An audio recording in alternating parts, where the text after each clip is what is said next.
오늘은 성령 강림 후 첫째 주일 삼위일체 주일입니다. 주일 예배를 시작하겠습니다. 다 같이 찬송가 20장 큰 영광 중에 계신 주 1, 2, 4절을 찬송하시겠습니다.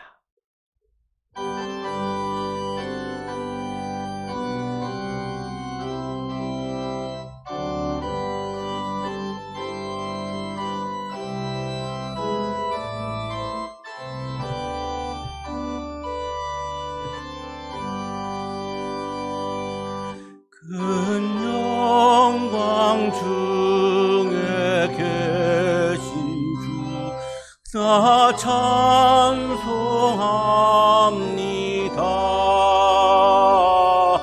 영원히 계신 주 이름 나 찬송합니다.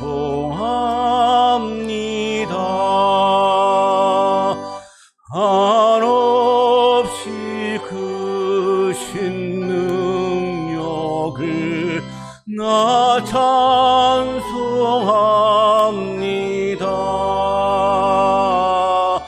참되고 미쁜 그 언약 나 찬송합니다.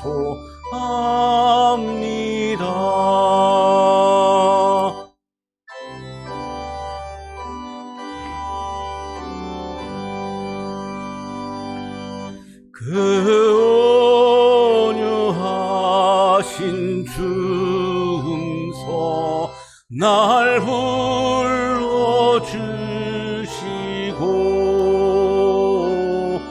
그 품에 주시니 나 찬송합니다.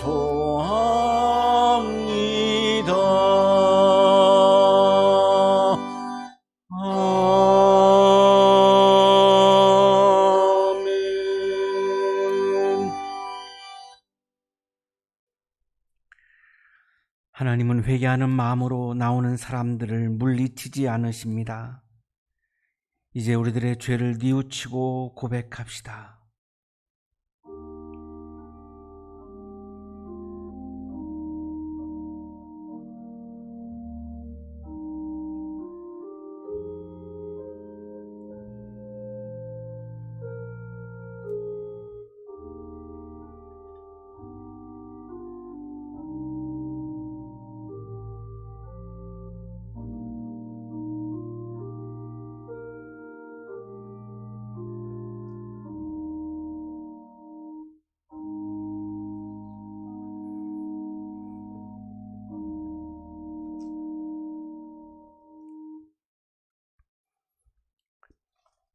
우리가 우리 죄를 자백하면 하나님은 신실하시고 의로우신 분이셔서 우리 죄를 용서하시고 모든 불의에서 우리를 깨끗하게 해 주실 것입니다.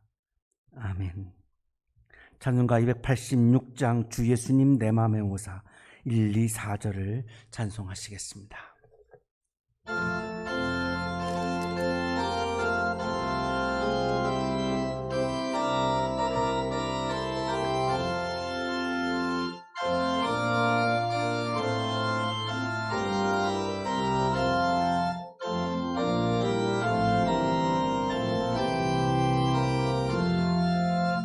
주 예수님 내 맘에 오사 날 붙들어 주시고 내 마음에 새 힘을 주사 늘 기쁘게 하소서. 사랑의 주 내 마음속에 찾아오사 내 모든 죄 사하시고 내 상한 맘 고치소서. 주 예수님 내 맘에 오사 내 소원 다시고 내 무거운 짐 맡아 평안을 주소서. 사랑의 주 내 마음속에 찾아오사 내 모든 죄 사하시고 내 상한 맘 고치소서.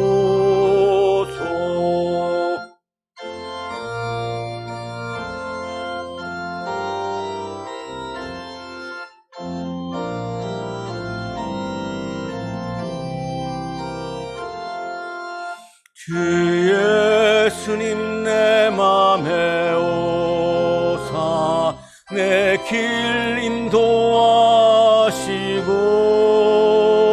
주 성령을 내 맘에 채워 늘 충만케 하소서. 사랑의 주 내 마음속에 찾아오사 내 모든 죄 사하시고 내 상한 맘 고치소서.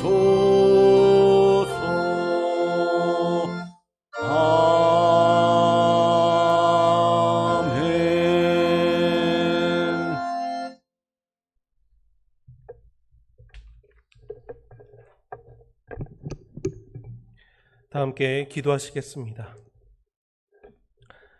우리의 모든 것을 주관하고 계시는 하나님 아버지, 감사를 드립니다. 하나님의 크고 놀라우신 사랑으로 오늘도 귀한 날 예배를 드리게 하시고 우리의 삶 가운데에 하나님의 귀한 역사를 이루어 주신 주님의 은혜 참으로 감사를 드립니다. 또한 우리에게 성령을 주시사 항상 하나님과 떠나지 아니하는 동행하는 삶 살아갈 수 있도록 축복하여 주심에도 감사를 드립니다. 그럼에도 주님의 말씀 앞에 순종하지 못하고 나의 뜻, 나의 욕심대로 살아가고 있는 우리들의 연약함을 주님 앞에 내려놓습니다. 하나님께서 아름답게 창조하신 우리를 우리 스스로 더럽히고 있음을 주님 앞에 고백합니다. 우리의 심령을 다시 정결하게 하시며 하나님의 의로우심이 회복되어지는 우리 모든 성도들의 삶이 될 수 있도록 축복하여 주시옵소서. 우리 모두의 삶이 하나님만을 의지하고 오직 주님만이 우리를 다스리시도록 우리에게 믿음을 허락하여 주옵소서. 자비로우신 하나님, 코로나로 인하여 힘겨운 삶을 살아가는 우리를 긍휼히 여겨 주옵소서. 육신적인 약함과 심령이 지쳐가고 있는 모든 이들에게 하나님의 회복과 치유의 역사가 나타날 수 있도록 축복하여 주옵소서. 속히 이 모든 상황이 온전하게 해결될 수 있도록 하나님께서 통치하여 주시고 모든 이들이 걱정과 공포와 두려움에서 벗어나 하나님이 내려주시는 평안의 삶을 살아갈 수 있도록 주여 붙들어 주시옵소서. 우리의 가정, 우리 교회, 이 한양동산을 지켜 보호하여 주시고 하나님의 안위 가운데에 평안의 삶을 살아가는 우리 모두가 되게 하여 주시옵소서. 이 동산에 있는 젊은이들을 비롯하여 함께 수고하고 애쓰는 모든 이들에게 하나님의 위로와 역사가 나타나게 하시고 이 모든 상황을 함께 힘있게 나아갈 수 있도록, 그래서 끝내 승리할 수 있도록 하나님께서 지키시고 보호하시고 지혜를 더하여 주시옵소서. 우리 교회의 모든 이들을 위하여 기도합니다. 육신이 연약한 자들, 치유의 가정 가운데 있는 자들, 심령이 상하여 힘겨워하는 자들, 이 모든 이들과 함께하여 주시고 하나님의 능력과 힘으로 강건할 수 있도록 주님께서 도와주시옵소서. 어렵고 힘든 상황 가운데서도 하나님을 바라보고 의지함으로 이 모든 상황을 이겨나가게 하시고 끝내 도우시고 승리하게 하시는 하나님을 믿는 믿음이 더 커질 수 있도록 은혜를 내려 주옵소서. 우리가 잃어버렸었던 주님의 마음을 다시 찾게 하시고 세상의 길에 서서 우리의 욕심으로 이루어진 물질과 명예, 권력들을 쫓아가는 사람들이 아니라 하나님이 내어주신 믿음의 길을 온전히 걷는 우리 모두가 되게 하여 주시옵소서. 우리의 삶에 성령의 열매가 맺어져서 세상 가운데 사랑을 실천하며 하나님께서 명하시는 빛과 소금의 역할을 감당하는 우리 모두가 되게 하여 주옵소서. 이 시간 목사님을 통하여 주님의 말씀을 듣습니다. 전하여 주시는 말씀 앞에 우리가 믿음으로 순종하게 하시고 하나님의 복된 삶을 온전하게 살아가는 우리 모든 성도들 되게 하여 주옵소서. 한 주간의 삶도 주님의 손에 의탁하오니 우리의 삶이 하나님 나라와 하나님의 의를 구하는 우리 한 주간이 되게 하시고 오직 하나님을 기쁘시게 하는 우리 모두가 되게 하여 주옵소서. 이 모든 것을 주의 손에 의탁하옵고 살아계셔서 함께 하시는 우리 구주 예수 그리스도의 이름으로 간절히 기도드립니다. 아멘.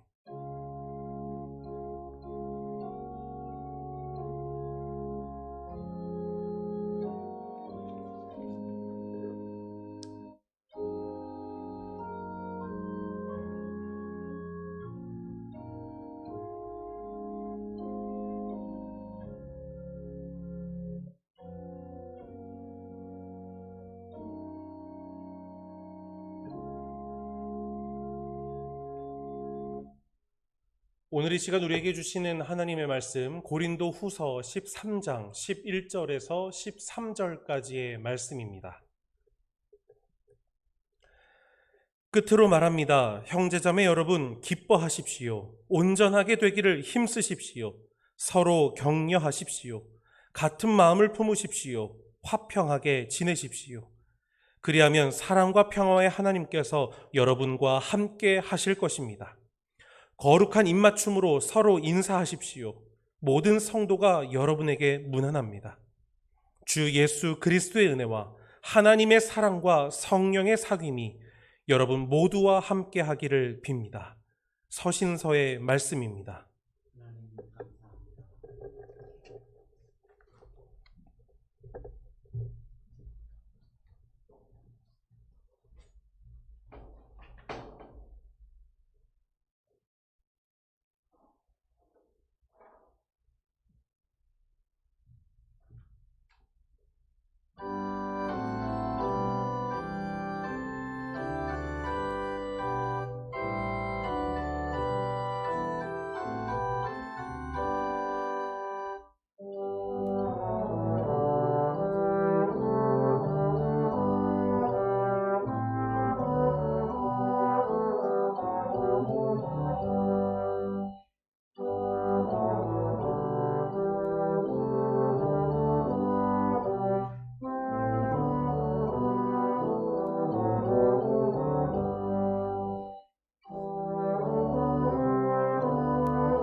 이적님은 가수인데요. 서울대학교에서 사회학을 전공을 했습니다. 여성학자 박혜란님의 아들이기도 합니다. 밴드를 결성해서 오디션에 도전을 했다가 탈락을 합니다. 1995년에 그룹 패닉을 결성을 해서 데뷔를 했고 2007년 4월에 발매된 이적 3집 나무로 만든 노래라고 하는 앨범을 선을 보였는데 이번에 수록된 다행이다라고 하는 노래가 굉장히 많은 분들로부터 사랑을 받게 됩니다. 이 앨범 11번에 수록된 곡이 같이 걸을까입니다. 피곤하면 잠깐 쉬어가, 갈 길은 아직 머니까, 물이라도 한 잔 마실까. 오래 지속되는 코로나 상황에서 우리의 삶과 마음이 많이 피곤한 상황에 있습니다. 아직도 갈 길이 먼 것 같습니다. 언제 끝난다라고 하는 정해져 있다고 한다면 우리가 좀 덜 힘들 텐데 언제 끝날지 모르기 때문에 더 우리가 지치고 피곤하고 힘든 것 같습니다. 긴 호흡을 하면서 쉬면서 가야 할 것 같습니다. 피곤하면 물 한 잔 마시고 쉬면서 가야 할 것 같습니다. 우리는 이미 오래 먼 길을 걸어온 사람들이니까 코로나 이후에 우리는 이미 아주 오랜 시간을 사실은 걸어왔습니다.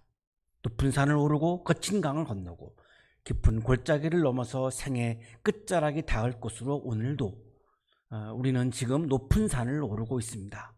그리고 거친 강을 건너고 있습니다. 깊은 골짜기를 지나가고 있습니다. 길을 잃은 때도 있었지, 쓰러진 적도 있었지.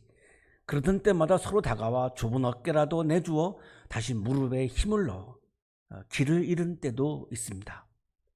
그리고 쓰러지기도 했습니다.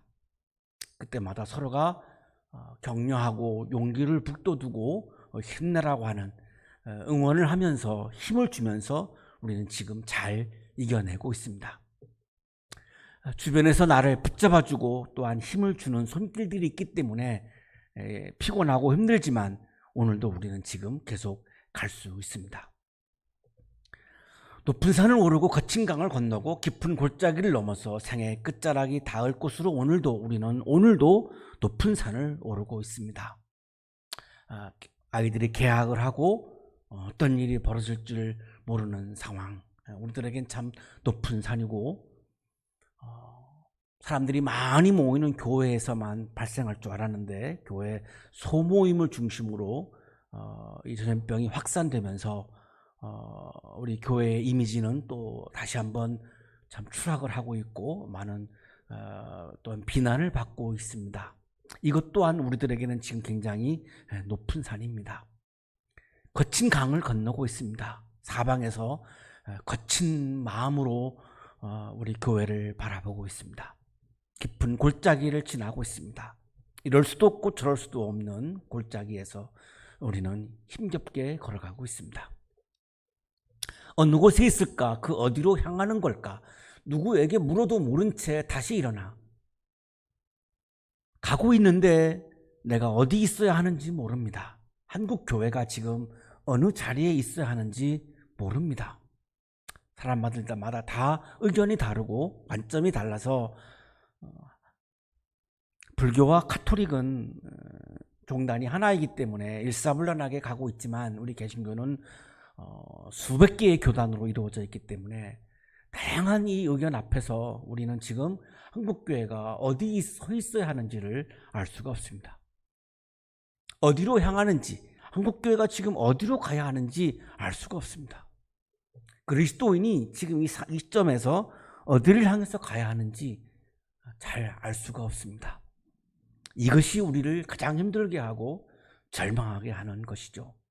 높은 산보다, 거친 강보다, 깊은 골짜기보다 우리를 더 힘들게 하고 절망하게 하는 것은 어디 있어야 하는지 모르기 때문에, 어디를 향해서 가야 하는지 모르기 때문에 우리를 더욱더 절망하게 합니다.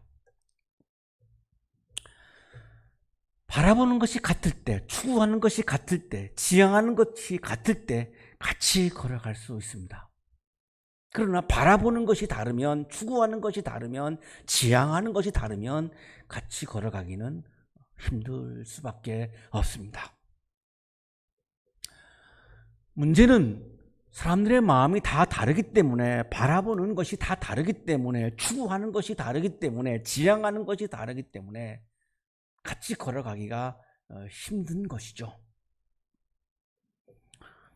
각자 개인의 삶은 개인의 마음에 따라서, 개인이 바라보는 것을 지향하며 개인이 추구하는 것을 따라서, 개인이 지향하는 것을 따라서 걸어가면 되는데, 공동체는 그럴 수가 없습니다. 이것이 한 몸이기 때문에 바라보는 것이 다를 때, 추구하는 것이 다를 때, 지향하는 것이 다를 때 매우 어려워지고 힘들어질 수밖에 없습니다. 오늘의 성서일과는 같은 마음을 품고 같이 걸어가라고 하는 그런 신앙 공동체를 향한 말씀입니다. 왜 이 말씀을 주셨냐 하면, 고린도 교회 성도들은 같은 마음을 품지 못했습니다. 이유는 사람은 지향하는 것이 다르기 때문이죠. 추구하는 것이 다르기 때문이죠. 바라보는 마음이 다르기 때문이죠. 그거를 비난할 수도 없고 그거를 정죄하기도 어렵습니다. 사람은 다 다르니까요. 그런데 오늘의 성서일과가 강조하는 것은, 공동체에 내가 속해 있다면 내 개인의 마음을 지향하지 말고, 내 개인의 마음을 추구하지 말고, 내 개인이 바라보는 것을 추구하지 말고, 공동체가 지향하는 것을 같이 마음을 품고 걸어가라고 하는 겁니다. 어떻게 개인의 마음이 다른데 공동체가 모여서 어떻게 같은 마음을 품습니까? 방법은 딱 하나밖에 없는 거죠. 예수를 바라보고 예수를 추구하고 예수를 지향하는 거죠. 너무나 당연한 것이지만 우리 한국교회 현실이 지금 그렇지 않습니다. 어렵습니다. 교회라고 하는 것은 신앙 공동체이고, 우리가 교회에 모인 이유는 예수를 바라보기 위해서 온 거죠. 예수님께서 걸어간 길을 함께 걸어가기 위해서 모인 거죠. 예수님께서 바라보았던 하나님 나라를 같이 바라보면서 함께 걸어가기 위해서 모인 것이 신앙 공동체 교회인데, 개인의 마음이 다르기 때문에 교회에 와서 예수를 바라보지 않고 내 개인의 마음을 각자가 다 추구하다 보니까 교회는 분열할 수밖에 없고, 교회는 굉장히 어려워질 수밖에 없고, 교회 안에 은혜와 사랑이 충만하기가 어려운 거죠.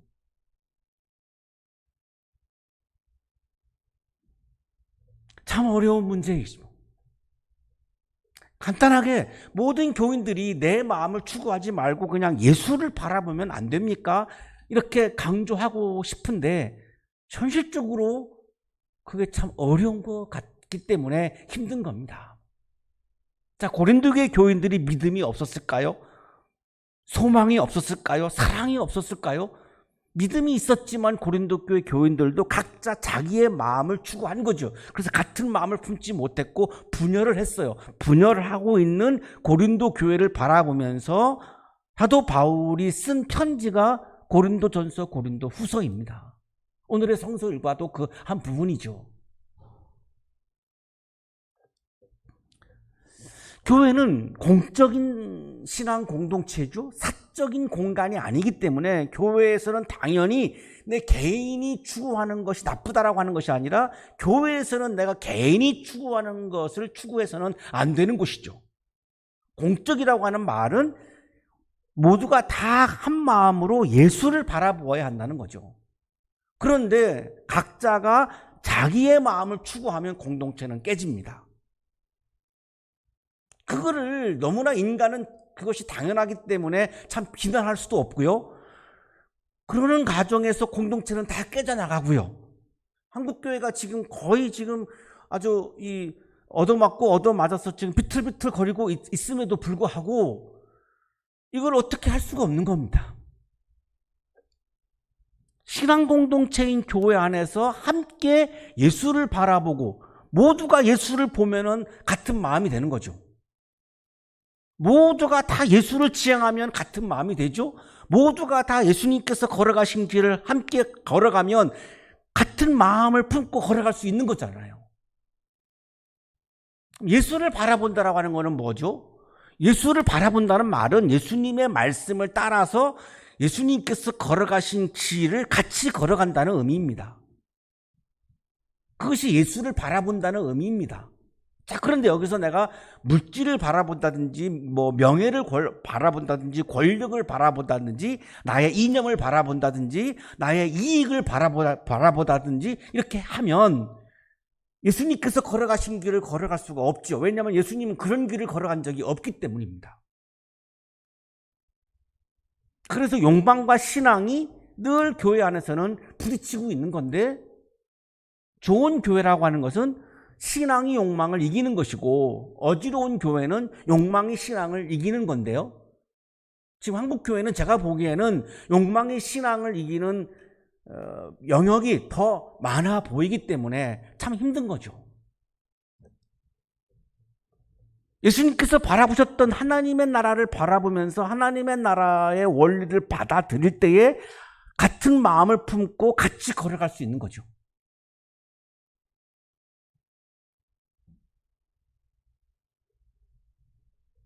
그러나 나의 나라를 내가 생각하면 나의 생각이 옳고 나의 생각이 진리고 다 나의 생각은 다 정의이고 이런 독선적인 마음을 품으면 하나님의 나라를 받아들일 수 없지요. 그러면 같은 마음을 품을 수가 없지요. 나만 정의인가요? 다른 사람들도 다 자기가 정의이기 때문에 같은 마음을 품을 수가 없는 거죠. 이것이 공적인 공동체라고 하는 교회의 특성입니다. 그런데 반대 방향으로 지금 너무 많이 벌써 가버렸다라고 하는 느낌이에요. 교회가 나의 욕망을 이루고 나의 욕망을 해소하는 공간으로 간 지가 너무 오래되어 버린 거죠. 이거를 돌이켜야겠는데 참 돌이키기에는 너무 멀리 왔다라고 하는 느낌입니다.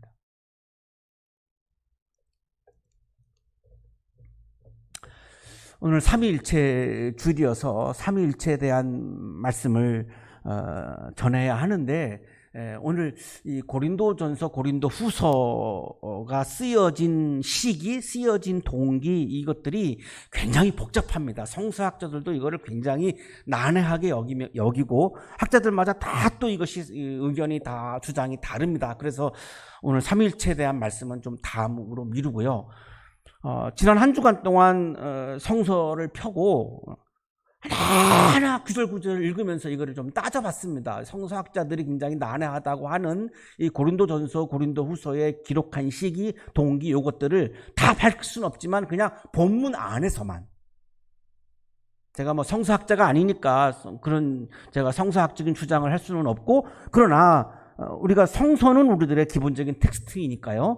성서 본문 안에서 한번 아주 치밀하게 좀 이렇게 따져서 걸어가 봤습니다.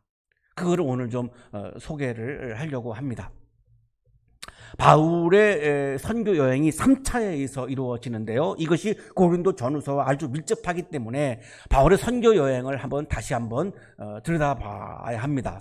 바울의 1차 선교 여행은 사도행전 13장, 15장에 기록되어 있습니다. 46년, 49년으로 추정합니다. 이건 성서에 나오지 않기 때문에 제가 추정한다고 표현했고요. 김파님이라고 하는 성서학자가 이렇게 밝히고 있는데, 저는 이것을 추정이라고 그냥 이렇게 말씀을 드릴 수밖에 없습니다. 이 바울의 선교 여행은 철저히 성령의 인도에 의해서 이루어졌습니다. 사도행전 13장 4절, 바나바와 사울은 성령이 가라고 보내심으로, 내 의도에 의해서 이렇게 해외여행을 가는 것이 아니고 머리 식히려고 해외여행 갔던 것이 아니라 성령이 가라고 명령하셔서 성령을 따라서 성령의 인도하심에 따라서 여행을 한 거죠. 이것이 바로 선교 여행입니다. 안디옥에서 키프로스로, 그리고 비시디아 안디옥으로, 그리고 이고니온으로 루스트라, 더베 이렇게 가는데요. 오늘날로 말하면은 터키 부분입니다. 안디옥, 키프로스, 비시디아 안디옥, 이고니온, 루스트라, 더베 이렇게 해서 다시 역순으로 이제 다시 안디옥으로 돌아오는데요. 안디옥은 조그만 개척교회고 이 개척교회가 바울을 선교사로 지금 파송을 한 경우이죠.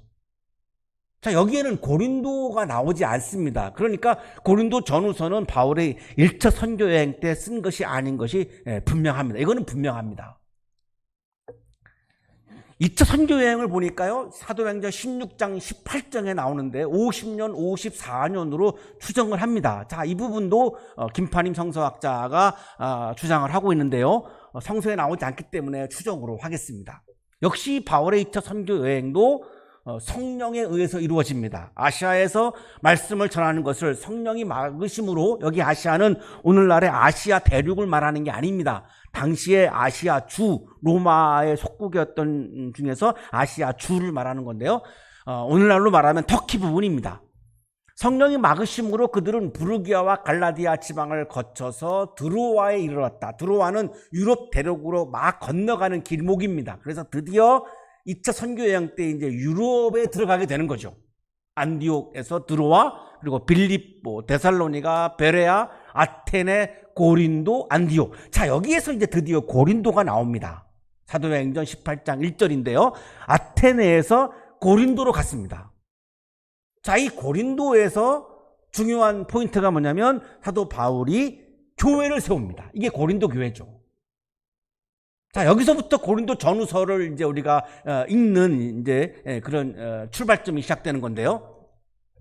안디옥에서 드로아, 그리고 말마라 해협을 건너서, 말마라 해협 건너기 전에 드로아는 아시아고요. 그리고 이제 이 말마라 해협을 건너서 빌립보로 넘어가면은 이제 유럽 대륙입니다. 유럽, 데살로니가, 베레아, 아테네, 고린도 이렇게 갔던 거죠. 자, 이 고린도에 있을 때 교회를 세운 거예요. 그래서 1년 반 동안 여기서 말씀을 전하고 목회를 합니다. 굉장히 규모가 굉장히 커졌다라고 하는 그런 기록들이 있습니다. 그리고서 에베소로 가는 거죠. 자, 그리고 다시 안디옥으로 돌아왔다가 이제 54년, 56년 사이에 3차 선교 여행을 하게 되는데 사도행전 18장, 21장 안에 기록이 되어 있습니다. 역시 성령의 인도하심에 따라서 바울은 3차 선교 여행을 했습니다. 안디옥에서 에베소. 자, 여기 에베소가 매우 중요합니다. 그리고 마케도니아, 그리스 이렇게 진행되는데요. 에베소와 마케도니아가 중요합니다. 이 에베소에 갔는데, 안디옥에서 에베소에 갔는데, 에베소에 있는데 2차 선교 여행 때 개척을 했던 고린도 교회에 대한 소식을 들은 겁니다. 에베소에서. 근데 이 소식이 좋은 소식이 아니었습니다. 분열을 하고 있다라고 하는 겁니다. 그리고 지도에서 보시는 바와 같이 마케도니아 갔을 때 마케도니아에서 고린도 후서를 쓰게 됩니다. 이 2차 선교 여행 때 설립한 교회가 바울파, 아볼로파, 게바파, 그리스도파 4개의 분파로 나누어져 가지고 분열하고 갈등을 한다라고 하는 소식을 듣고 바울은 고린도 교회에 편지를 쓴 거죠. 이게 고린도 전서입니다. 그러니까 에베소에서 썼다고 보여지죠. 고린도 전서는 에베소에서 쓰여졌다고 보여집니다. 그래서 이거를 보낸 거죠. 나 형제 자매 여러분, 글로의 집 사람들이 여러분의 소식을 전해주어서 나는 여러분 가운데 분쟁이 있다는 것을 알게 되었습니다. 이것이 에베소에서 들은 소식입니다.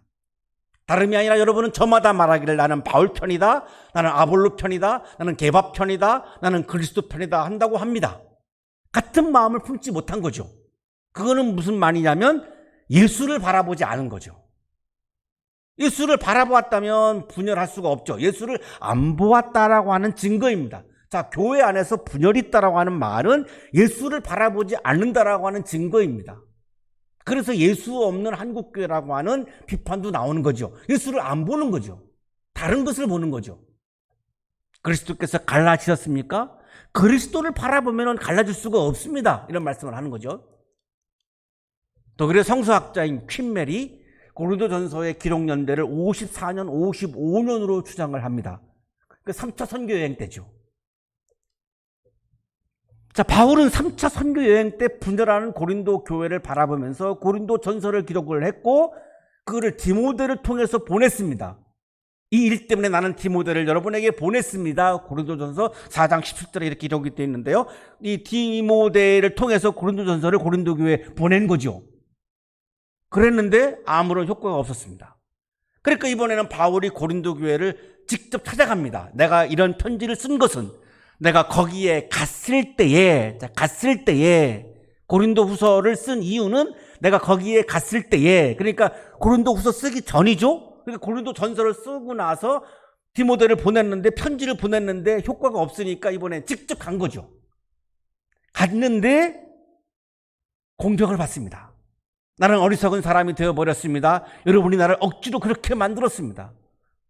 사도권을 인정하지 않고 모함을 하고 협박을 하고 굉장히 냉대하고 바울이 이 고린도에 방문했다가 굉장히 상처를 많이 받았습니다. 자, 그래서 이 에베소에서 마케도니아로 간 거죠. 마케도니아에서 눈물의 편지를 쓴 겁니다. 나는 몹시 괴로워하며 걱정하는 마음으로 많은 눈물을 흘리면서 여러분에게 그 편지를 썼습니다. 이게 고린도 후서의 일부분입니다. 다는 아니고요. 성서학자들의 주장을 이렇게 따져보니까 고린도 후서를 한 번에 쭉 쓴 게 아니라 굉장히 여러 시간에 걸쳐서 썼고요. 편지를 그냥 이 고린도 후서 전체를 한 번에 보낸 게 아니라 이렇게 파편으로 여러 번 보낸 겁니다. 근데 지금 이 눈물의 편지라고 지금 말씀하고 있는 이 부분은 그 중에 하나인 거예요. 눈물의 편지를 마케도니아에서 쓴 거죠. 이 편지를 디도를 통해서 고린도에게 보냅니다. 내가 디도에게 여러분에게로 가라고 권하였고, 자, 많은 사람들이 고린도 교인들이 이 눈물의 편지를 읽고 회개합니다. 그리고 바울과 화해하라고 하는 좋은 마음을 품습니다. 그 소식을 바울이 들어요. 그러니까 너무 좋았죠. 마음이 좋았죠. 지금은 기뻐합니다. 그것은 여러분이 아픔을 당했기 때문이 아니라 아픔을 당함으로써 회개에 이르게 되었기 때문입니다. 자, 그래서 이 이후에 기쁜 마음으로 고린도 후서를 완성합니다. 그래서 고린도 후서를 우리가 통으로 읽어보면 막 눈물의 편지도 있고 이렇게 기뻐하는 부분도 있고 다양한 이유가 회개한 이후에 쓴 부분들도 있기 때문에 그런 겁니다. 큐멜은 고린도후서의 기록 연대를 55년, 56년으로 추정을 하니까요. 정확하게 김파림 교수가 주장한 3차 선교 여행 때 쓴 거죠. 자, 고린도 전서와 고린도 후서의 공통점이 있습니다. 분열하고 있는 고린도 교회를 바라보면서 편지를 쓴 거죠. 고린도 전서가 효과가 없으니까 이번에는 울면서 편지를 쓴 거죠. 제가 고등학교 때 김세화라고 맞나요? 김세화라고 하는 가수가 눈물로 쓴 편지는 그런 노래를 부른 적이 있었는데요. 정말 울면서 쓴 거죠. 이게 고린도 후서입니다. 자, 그렇다면 고린도 후서를 쓴 목적은 뭐죠? 고린도 교회 교인들이 같은 마음을 품지 못하고 분열하고 있었기 때문에 그 분열하고 있는 고린도 교회를 바라보면서 고린도 후서를 기록을 한 거죠. 현재 한국 교회가 굉장히 정독하고 묵상하고 깊이 읽어야 되는 성서인 겁니다. 자, 오늘 성서 일과는 고린도 후서에서 가장 마지막 부분입니다. 13장이 마지막 장인데요. 그 13장에서도 마지막 절, 11절, 12절, 13절 마지막 부분입니다. 끝으로 말합니다. 형제자매 여러분 기뻐하십시오. 온전하게 되기를 힘쓰십시오. 서로 격려하십시오. 같은 마음을 품으십시오. 그래서 같은 마음을 강조하는 이유가 고린도 교회가 분열했기 때문입니다. 자, 이 마음이라고 하는 단어는 헬라어로 프로네이테인데요. 기본형이 프로네오입니다. 생각하다라고 하는 뜻인데요. 마태복음 16장 23절에서 예수님께서 내가 십자가를 져야 한다라고 말씀을 하니까 베드로가 만류하죠. 그러니까 예수님께서 베드로를 향해서 이렇게 말씀합니다. 사탄아. 자기 수제자 보고요. 사탄아 그랬습니다. 저 같은 사람은 예수님이 말씀하실 때 사탄아 이렇게 말할 수 있는 것은 너무나 당연하다고 느껴지는데요. 수제자인 예수님 곁에 있었던 직접 같이 살았던 베드로를 향해서 예수님이 사탄아 그랬는데요. 저는 말할 것도 없는 거죠. 사탄아 내 뒤로 물러가라. 너는 나에게 걸림돌이다. 너는 나에게 걸림돌이다. 너는 하나님의 일을 생각하지 않고 사람의 일만 생각하는구나. 하나님을 바라보지 않고 사람이 추구하는 것들을 바라보고 있구나. 이런 말씀이죠. 그것이 뭐냐면 생각하다. 여기 사람의 일만 생각하는구나 해서 여기 생각하다가 풀어내옵니다. 그러니까 찾고 추구하고 갈망하는 것을 의미하죠. 하나님의 일을 갈망하느냐 사람의 일을 갈망하느냐 이거죠. 자, 여기에서 우리가 오해하고 있는 것이 있습니다. 교회라고 하는 기관과 관련된 거와 하나님의 일을 동일시하면 안 됩니다. 교회의 기관에 관련된 일 중에는 하나님의 일인 것도 있고 사람의 일인 것도 있죠. 이거 구분해야 하는데요. 이걸 구분하지 못하기 때문에 많은 오류가 나오는 것 같아요. 하나님의 일은 성경에 나와 있는 교회의 기관과 관계없이 하나님께서 말씀하시고 하나님께서 강조하시고 하나님이 자꾸 하라고 하는 것들에 관한 거지 교회의 기관에 관련된 것이 아니죠. 그건 사람의 일이죠. 자, 베드로가 예수님이 죽는 거를 반대했죠. 이거를 예수님은 사람의 일이라고 말씀하고 있거든요. 예수님 십자가에 달려 죽는 것을 베드로가 반대하니까 예수님은 그거를 사람의 일이라고 지금 말씀하고 있거든요.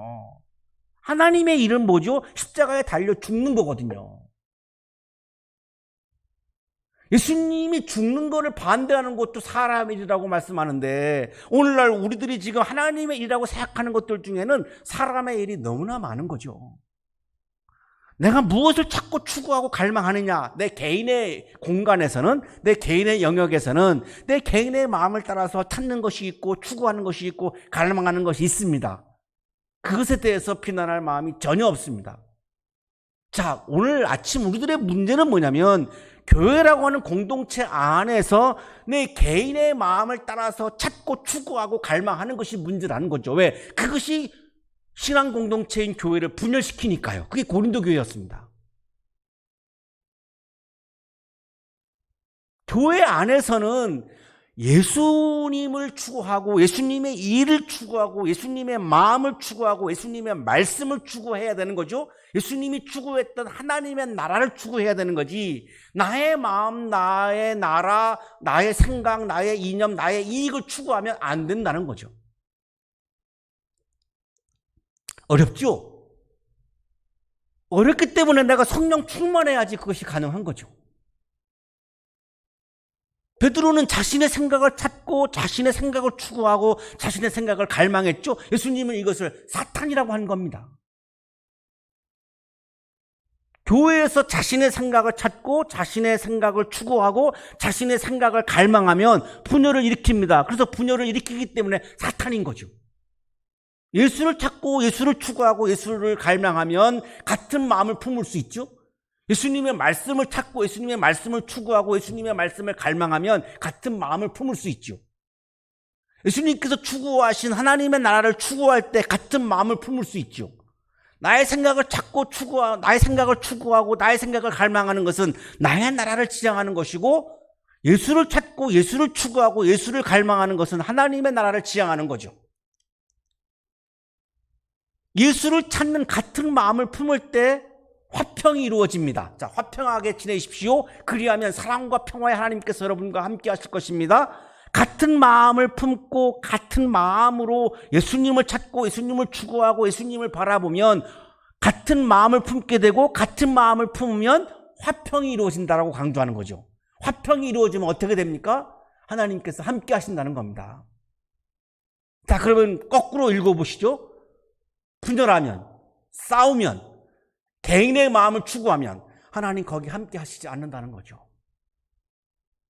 분열이 있는 곳에, 싸움이 있는 곳에는 하나님이 함께 하시지 않는다는 거예요. 이것이 하나님이 없는 교회가 되는 거죠. 거룩한 입맞춤으로 서로 인사하십시오. 모든 성도가 여러분에게 문안합니다. 그렇게 해서 화평이 이루어지면, 같은 마음을 품으면 화평이 이루어지고, 화평이 이루어지면 서로 사랑하게 되는 거죠. 거룩한 입맞춤이라고 하는 풍습이 그 당시 아마 유대에 있었던 것 같은데요. 사랑이 충만하게 되는 거죠. 주 예수 그리스도의 은혜와 하나님의 사랑과 성령의 사귐이 여러분 모두와 함께 하기를 빕니다. 이게 축도가 바로 이 고린도후서 13장 13절이 바로 축도의 근거인데요. 예수와 하나님과 성령을 다 말씀하고, 이게 삼위일체인데요. 삼위일체는 좀 다음 기회에 말씀을 나누겠고요.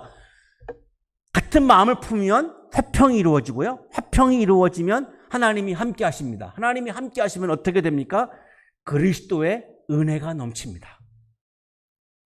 예수를 찾는 같은 마음을 품으면 예수님의 은혜가 넘치는 거죠. 하나님의 사랑이 넘치는 거죠. 성령의 사귐이 충만한 거죠. 예수를 찾는 같은 마음을 품으면 예수님의 은혜가 충만한데, 예수님의 은혜는 카리스인데 예수님의 은혜는 뭘까요? 당연히 구원입니다. 구원의 사건이 충만해진다라고 하는 거죠. 예수를 찾는 같은 마음을 품으면 하나님의 사랑이 충만하죠. 하나님의 사랑은 아가페입니다. 하나님의 사랑은 최고의 복입니다. 물질의 복은 게임이 안 되는 거죠. 그건 복이라고도 하기 어렵습니다. 물질의 복은 하나님의 사랑이야말로 가장 최고의 복인 거죠.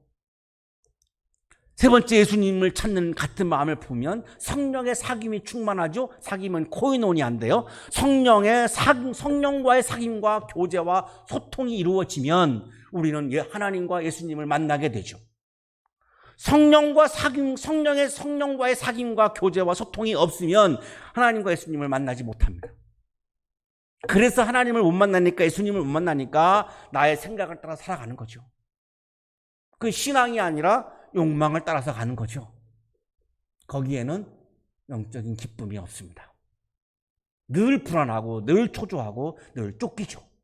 늘 욕구불만에 쌓이죠. 성령과의 사귐과 성령과의 교제와 성령과의 교통이 이루어질 때에 내 마음에 성령이 충만하면 하나님과 예수님을 만나게 되고, 하나님과 예수님과 교제하게 되고, 하나님과 예수님과 교제하게 될 때에 영적인 기쁨이 충만하고 영생의 기쁨이 충만한 거죠. 매우 어렵고 힘든 시간을 보내고 있는데요. 예수님을 바라보시고 예수님을 추구하고 예수님을 지향하시고 하나님의 나라를 바라보고 하나님의 나라를 추구하고 하나님의 나라의 원리를 받아들이시고 하나님의 나라를 따라서 걸어가서 그리스도의 은혜와 하나님의 사랑과 성령의 사귐이 여러분의 삶 가운데 충만하셔서 날마다 예수님과 하나님을 만나고 교제함으로 영적인 기쁨이 충만해서 그 영적인 기쁨이 현실에서 다가오고 있는 피곤함과 아픔들을 이겨낼 수 있는 여러분의 영적인 삶이 되시기를 주님의 이름으로 축복합니다. 기도드리겠습니다.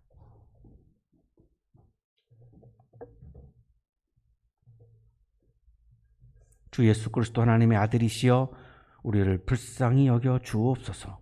주 예수 그리스도의 하나님의 아들이시여 우리를 불쌍히 여겨 주옵소서. 오랫동안 지속되고 있는 전염병 가운데에서 지쳐가고 있습니다. 많이 힘든 상태에 와 있습니다. 우리들의 마음속에 예수를 바라보고 예수님을 찾고 예수님을 추구하는 마음을 주셔서 화평이 이루어지게 하시고 그리스도의 은혜와 하나님의 사랑과 성령의 사귐이 충만케 하셔서 성령을 통하여 하나님을 만나고 예수 그리스도를 만남으로 우리 안에 영적인 기쁨이 가득가득 채워져서 이 어려움을 그 기쁨으로 이겨낼 수 있도록 우리에게 예수를 바라보는 마음을 부어 주옵소서. 아픈 분들을 기억하여 주시고 치유의 은혜를 부어 주옵소서. 예수 그리스도의 이름으로 기도하옵나이다. 아멘.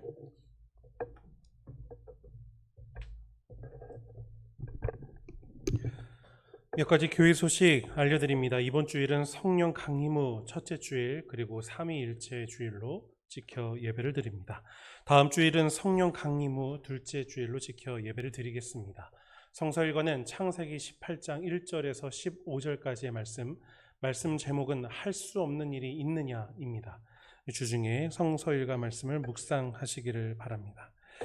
우리 한양대학교에서는 매일 우리 시간을 정해두고 함께 성도님들을 위해서 합심하여 기도하고 있습니다.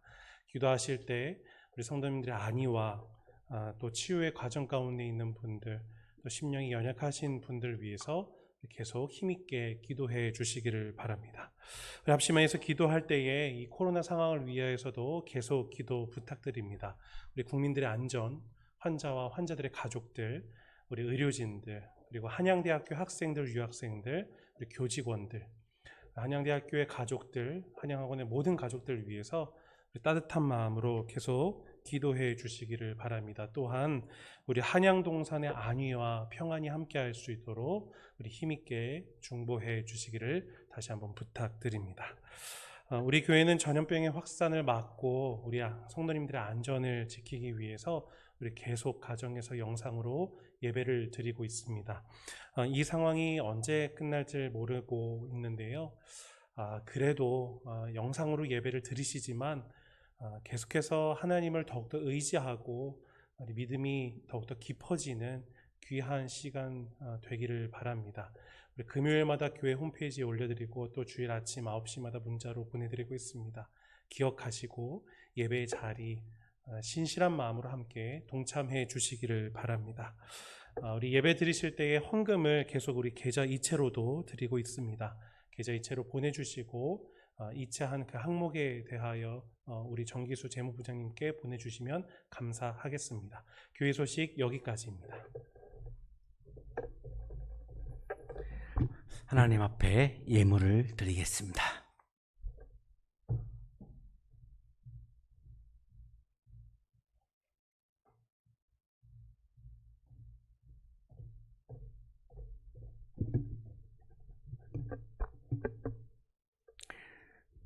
거룩하신 하나님, 지쳐있는 우리들의 마음속에 예수를 바라보는 마음을 주셔서 감사합니다. 화평과 영적인 기쁨을 주셔서 감사합니다.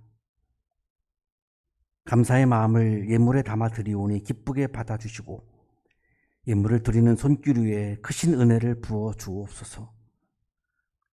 예수 그리스도의 이름으로 기도하옵나이다. 아멘.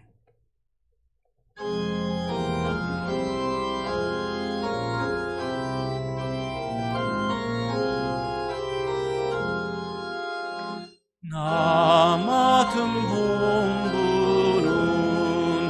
그 주를 높이고 능력은 구원 얻도록 잘 인도함이라. 나 항상 깨어서 늘 기도드리며 내 믿음 변치 않도록 날 도와주소서. 아멘.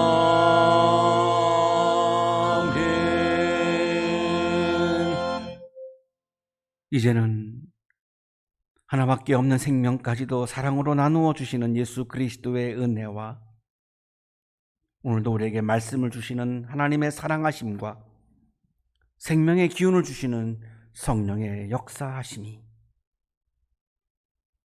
예수 그리스도를 바라보는 마음을 우리들의 마음에 채우고 성령께서 주시는 영적인 기쁨을 우리들의 마음에 채우고 세상을 이기기 위하여 세상을 향하여 힘차게 나아가는 우리 모든 한양 가족들의 삶 속에 지금부터 영원토록 함께 하시기를 간절히 축원하옵나이다. 아멘.